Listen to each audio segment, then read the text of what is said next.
November 3rd, 1944, the fortress city of Metz, France. The air is a thick, cold soup of pulverized concrete, sewer gas, and cordite. Rain from the night before has turned the rubble into a gray, sucking mud. Private First Class Michael Donovan, 5th Infantry Division, tastes the grit in his teeth. He is lying in the ruins of what used to be a bakery, his cheek pressed so hard against the walnut stock of his M19 Nano 3 Springfield that the grain of the wood feels branded into his skin. He isn't moving, he isn't breathing. He is listening to the silence where his partner's breathing used to be. Moments ago, a single high-velocity snap had echoed off the shattered facades. It wasn't the heavy, familiar thump of his own. 30.06.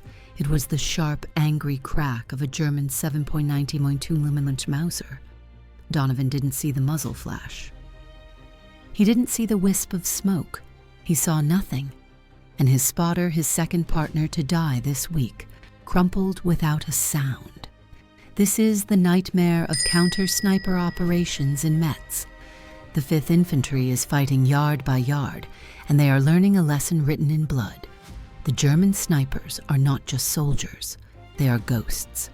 Donovan's rifle is a masterpiece. The M1903 is an old rifle, a relic from the Great War, but it is his rifle. The action is smooth. The 30.06 round hits like a freight train, accurate out to 800 yards. But the scope, the 8X Unertel, is a trap. You don't understand it until you're here, until your life depends on it. You think a scope is a window that brings the enemy closer. It's not. It's a tunnel. 8 degrees. That is his entire field of view. 8 degrees of the world. Magnified and clear, while 352 degrees of the world are trying to kill him. The Unertel was designed for long-range target practice at Camp Perry, for shooting at known distance targets in broad daylight. It was not designed for the close, claustrophobic brawl of a shattered city, where death can come from 3 different windows and a sewer grate, all at the same time. The Germans know this, and they have perfected the double position tactic. It's a simple, brutal piece of geometry. One German sniper team fires, or perhaps just shows a helmet. They draw your attention. They force you to lock your 8X Unertel into that 8-degree tunnel, scanning the rubble pile where the shot should have come from. And while you're staring, blind to the world, the other team, the flanking team, moves into position from an angle you cannot see. And they take their time. They line up their shot. They are the executioners. You aren't a hunter. You are the bait. Donovan is staring through his scope right now, staring at the pile of bricks where the shot came from. Nothing. Just bricks. His blood is boiling, a cold, precise rage mixing with the raw fear. He's following the book. He's scanning his primary sector. He's staying mobile, changing positions every few hours, just like Command said. Command called it proper doctrine. Stay mobile. Change positions frequently, scan methodically. It makes sense on paper. It makes sense in a briefing tent. Out here, in the cold, it's a death sentence. Moving just tells the other German team where you're going. Scanning your sector is like trying to map a forest by looking through a straw. He pulls his eye back from the scope, the sudden return of his peripheral vision almost making him dizzy. The world rushes back in gray, wide, and full of lethal angles. He sees his partner's still form, a good soldier following bad orders. He realizes, with a certainty that chills him to the bone, the doctrine is wrong. The manuals are wrong, and if he keeps following them, he'll be the next one to die. He drags his partner's body back, millimeter by millimeter, the scrape of fabric on concrete the only sound he allows himself to make. It is a slow, agonizing retreat. Each pull is a failure. Each meter of safety is another reminder that the tactical manual is a liar. He finds a new position, A gutted storefront, its windows long since blown out, offering only jagged teeth of glass. The reek of damp plaster is overpowering. He sets his rifle down. The silence that follows is deafening, heavy, and absolute. He thinks. He forces the grief and the rage down, turning them into fuel for a cold, hard problem. The Germans aren't winning because their rifles are better. The Mauser K98K and the Springfield .30-06 are evenly matched. They aren't winning because their optics are clearer. They are winning because they understand geometry. They understand angles. They know that for Donovan to aim, he must go blind. He needs to see around his scope. He needs to see the angles he isn't aiming at. The thought is absurd.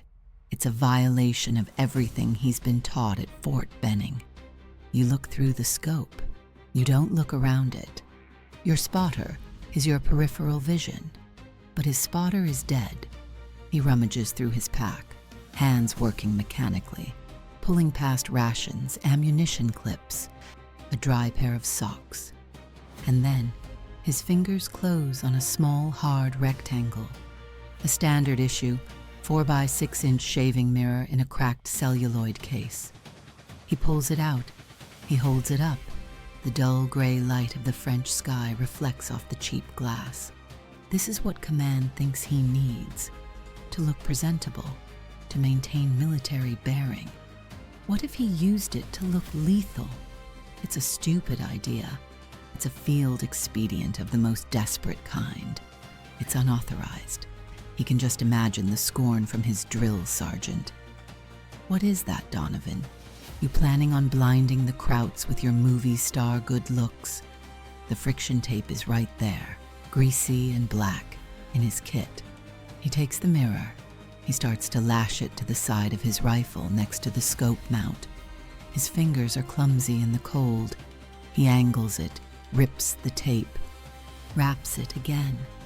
Looks absurd. A child's toy strapped to a precision instrument of war.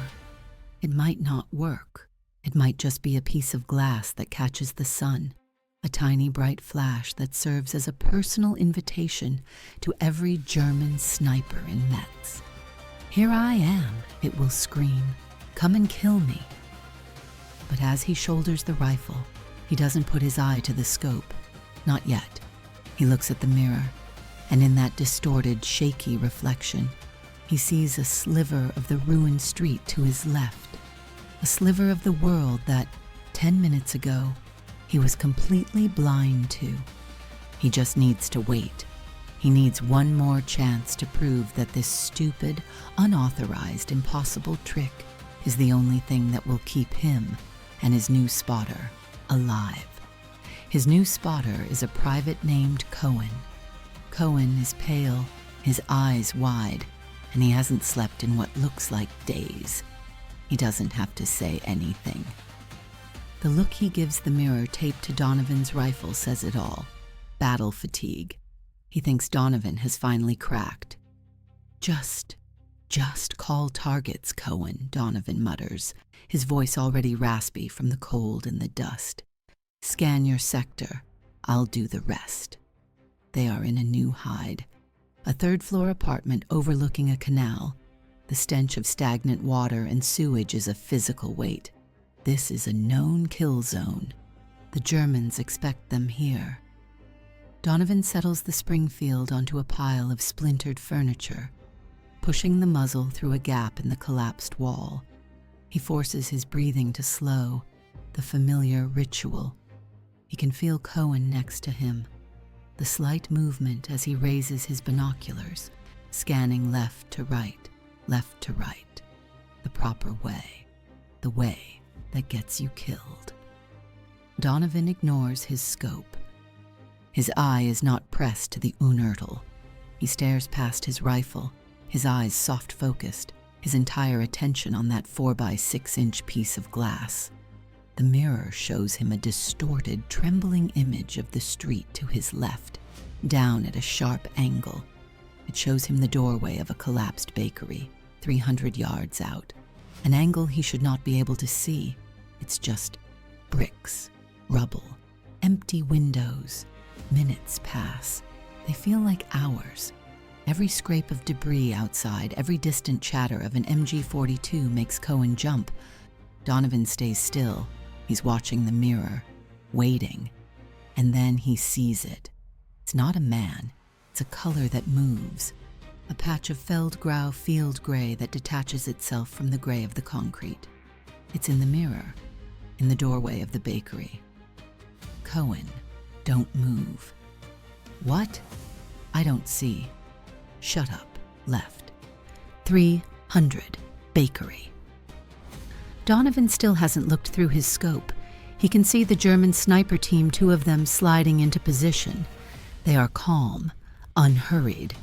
They are professionals, setting up the double position flank.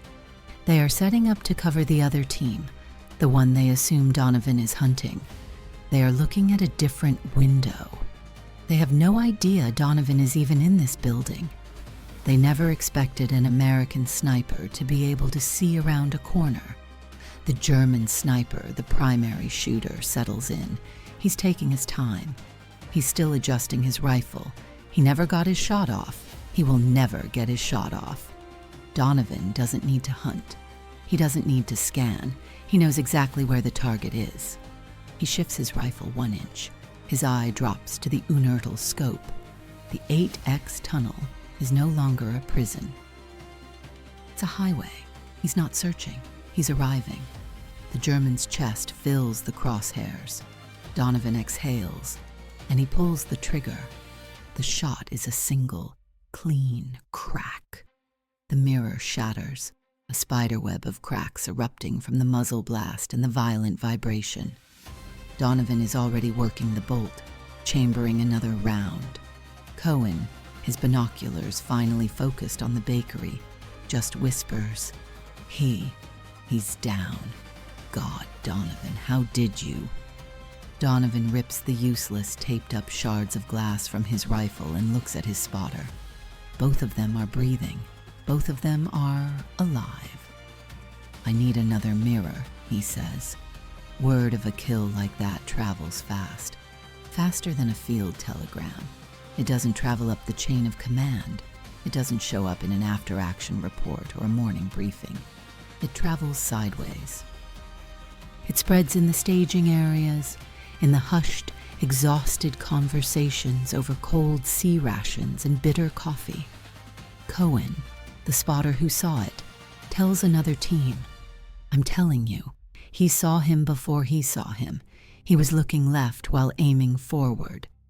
At first they think it's a joke, a gimmick. You taped a what to your rifle? But Donovan and Cohen go out again, and they come back, both of them. Then a third team tries it, a sergeant named Russo, a man who trusts nothing but his own rifle and the 20 rounds in his pocket, scrounges a mirror from a dead German's pack. He tapes it on with the same greasy friction tape. He goes out. He comes back. By November 8th, just 5 days after Donovan's partner was killed, 9 sniper rifles in the battalion have a jury-rigged, cracked piece of glass marring their precision finish.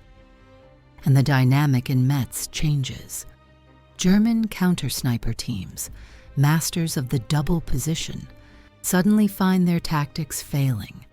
Their flanking teams, the ones who relied on the Americans' 8-degree tunnel vision, are now the ones being hunted.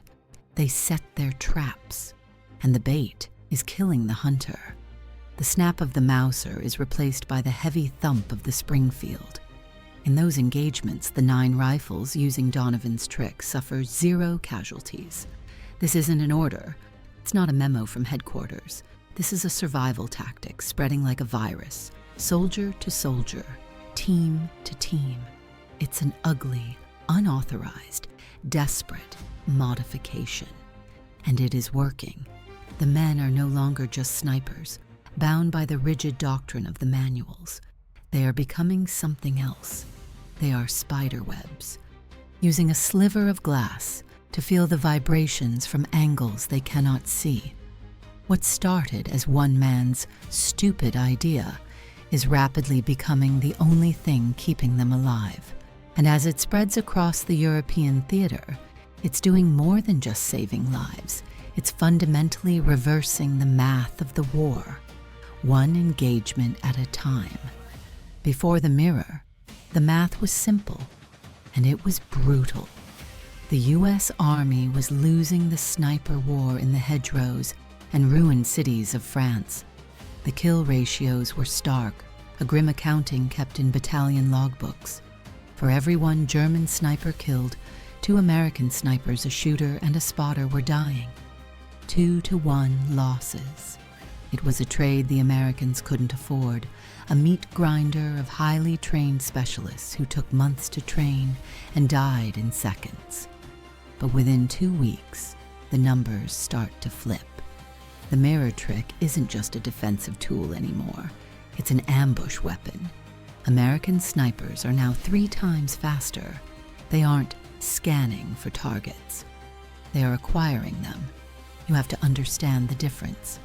Scanning is a slow, methodical sweep, burning your eyes out as you crawl your crosshairs inch by inch across a rubble pile, hoping to catch a glimpse of movement. Acquiring is what Donovan did, using peripheral vision to know the target is there before you even look through the scope. The entire engagement changes. The hunt is over in seconds. German snipers, previously untouchable masters of their craft, are dying before they even realize they've been spotted. The snap of their Mauser is never heard. The kill ratios, which had been a disastrous 2-to-1 loss, begin to invert. They become 1-to-1, then 2-to-1 in favor of the Americans, then 3-to-1, then 4-to-1. What Donovan discovered in the rubble of Metz, a technique born of desperation and a shaving mirror, has become a force multiplier.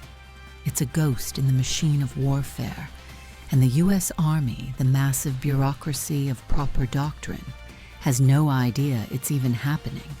This isn't an invention. It's an adaptation, evolving in the wild. It spreads unofficially, sniper to sniper, division to division. It's whispered in field hospitals, scrawled in letters home, and demonstrated in quiet moments behind the lines with a stolen piece of glass and some friction tape. It's not until January 1945, when the tactic has already saved hundreds of lives and changed the face of infantry combat in Europe, that the U.S. Army finally catches on. They see the results. They see the reversed kill ratios, and they rush to make it official, to write it down, to put it in a manual, to try and claim this battlefield evolution as their own. But the principles discovered at Metz were already far beyond the manuals. They were already influencing the future, not just of the war, but of what it meant to be a sniper. A lesson that would echo long after the ruins of Germany fell silent. Thank you for watching.